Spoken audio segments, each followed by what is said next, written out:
Hello, my name is Jeff. This is 2A Self-Defense Law. What we do is we try to help people understand the law of self-defense in the simplest terms possible. What we do is we take the fear out of getting it wrong. This is one of those situations where it is a politically motivated attack on self-defense. This is a politically motivated attack on stand your ground.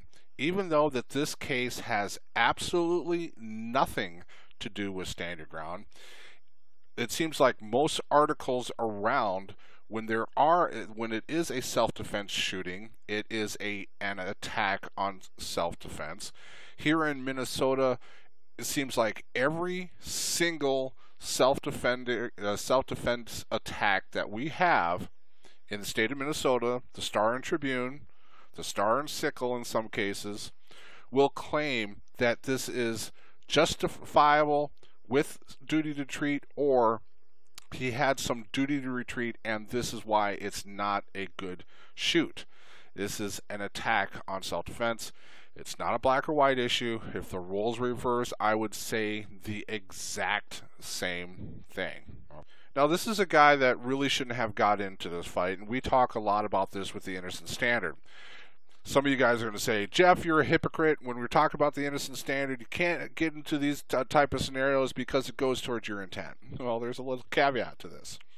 And we'll explain the innocent standard to a third party. Okay, we will get into this. Now, we are going to be watching it from the sheriff, who is a political hack, who is trying to say, well, the reason why we didn't do the arrest is because of stand your ground laws. Well, that's not what stand your ground means, and there is no such thing as stand your ground laws.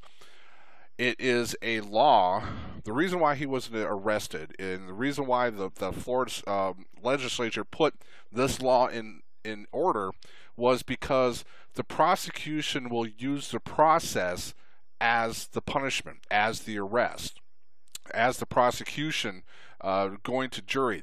And if they know that they can't win anyway, they use the process, the strong arm of government, to punish the individual, because they do not believe that their citizenry should be able to defend themselves, especially with a handgun. Okay, that is the reason.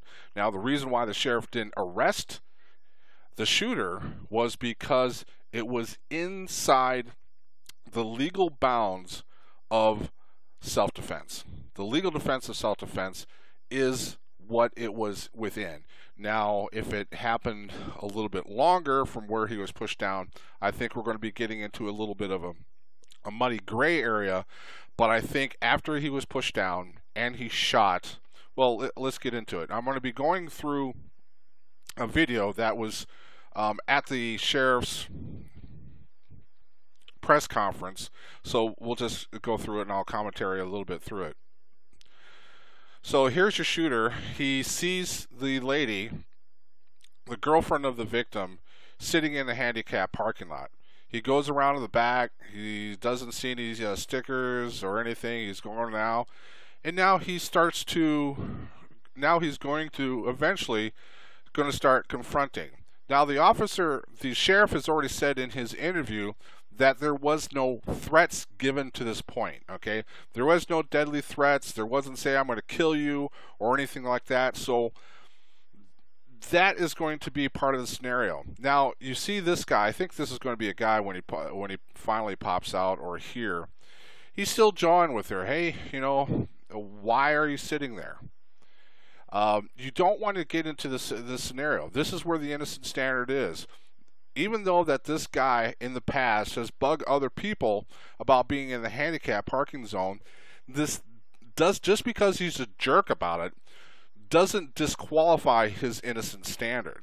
Okay, you can still be a jackhole in the United States and not lose your innocent standard. Now, this is the guy. He hears all this, okay? All right?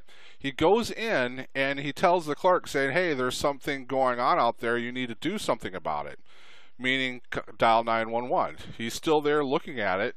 He talks in there, hey, there's something going on here, and that's what made the boyfriend come out. That's my understanding. He's going to be coming out right now. Okay, he sees this. Here he goes. He starts walking toward him. The guy has his finger up, and this is where the girl, if you look right here, the girl is just beginning to start to get out of the car. Now, a lot of the conversation is going to be out there. Well, this is a third-party defense. He's coming to the aid of his girlfriend, his baby's mama. Well, you can come to the aid of another, but you cannot escalate the fight. When we talk about the continuum of force, that is more of a police term, but it better identifies a police training term, but it better identifies those different levels of force that we can use. We got body and verbal.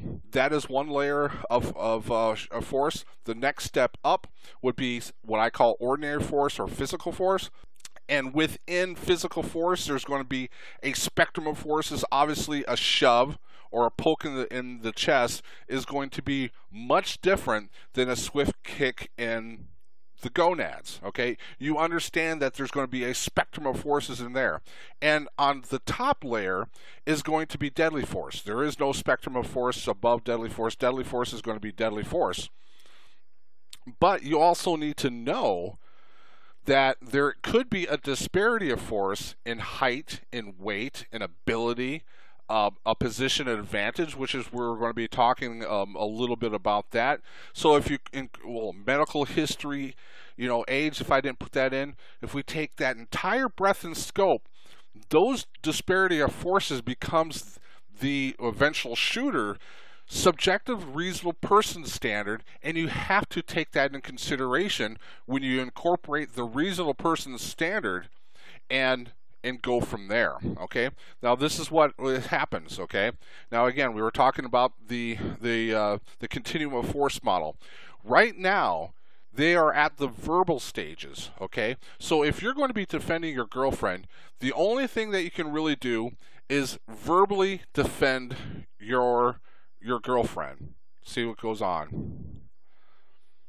He comes in, boom, shoves the guy to the ground. Now, there's an understanding that if you're looking at him, he doesn't seem like a big guy. The person who shoved him to the ground pretty violently, of a person who is almost 50 years old, is a violent shove to the ground.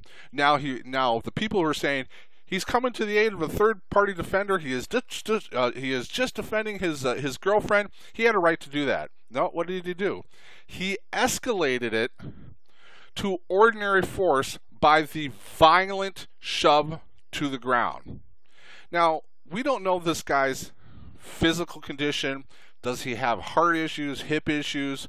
What are the physical lying narrative behind what is going on? Okay, if other facts come out in this case later on that we do not know now, that changes things, well, it's changed.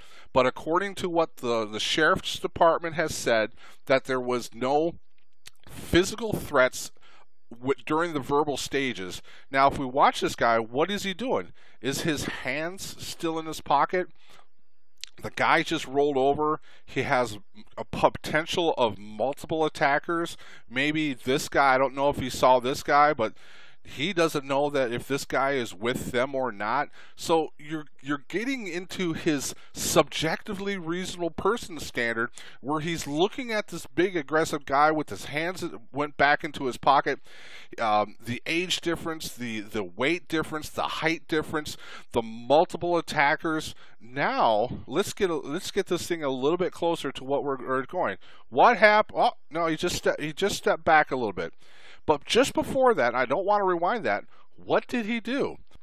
He stood over him in a menacing manner. Does the guy have a position advantage of him while he is on the floor, while he is on the ground? What could a reasonable person believe that just violently shoved this person onto the ground, that made him probably travel a good 5 feet, roll over? Does he have hip problems? Does he have a heart problem? Does he have eye problems? We don't know that medical history. But what did he do? He took out his gun. He's kind of fumbling with it. It looks like he's looking straight up at him. Yes, the attacker backs away. You see it? He's backing away. But at this point right there, this guy already recognizes it and says, dude, I'm scooting out of here. He has already recognized it. If he shot him, we'll put it this way. If he was him, but he's doing this and ran away, in my estimation, I would call this a bad shoot. Because of what? The guy's running away. He is no longer an immediate threat of death or great bodily harm because he's not over him, that he could kick him in the temple or stomp on his legs, kick him in the gut, whatever. And if you look at right here, this is a few seconds. It takes a little while for when you say shoot or no shoot, for your fingers to actually do it. It takes a while for that, and the law recognize that. I don't know what she's pointing at. I don't know. I don't know if she's looking at her. We don't know this. All we know is that he's kind of like in a bladed stance. He doesn't have his hands up and says, no, no, no, don't shoot, whatever. That would be reclaiming his innocence.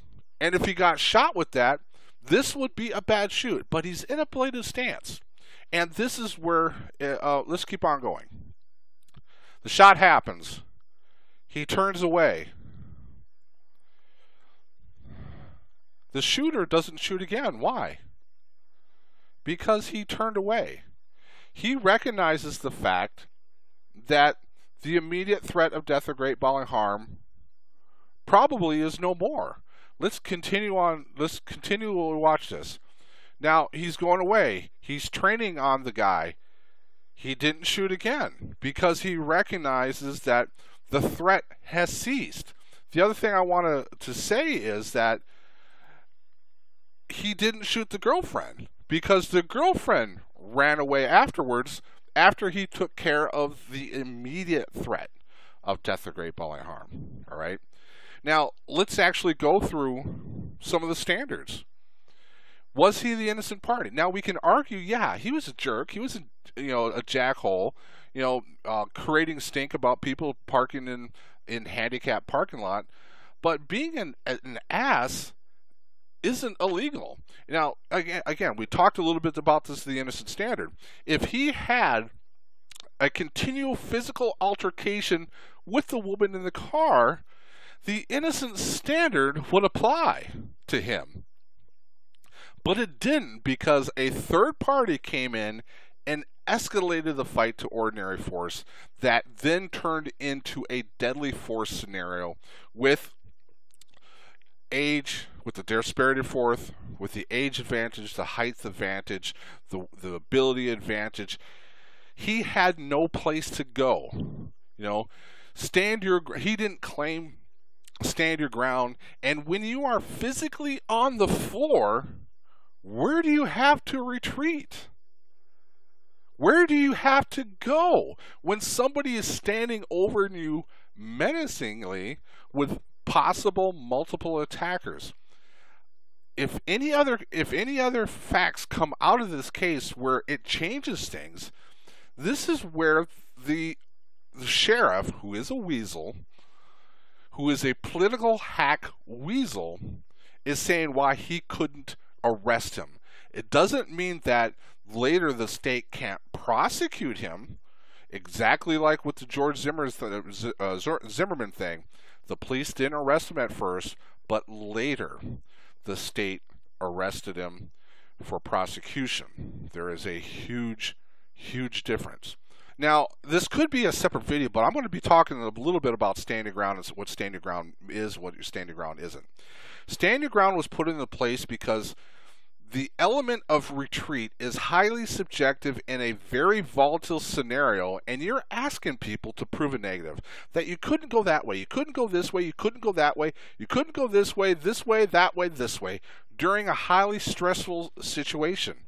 And that's what the prosecutor kept on continually going after it, because it was very subjective. What duty retreat means is that if you can do so in complete safety, you have a duty to retreat.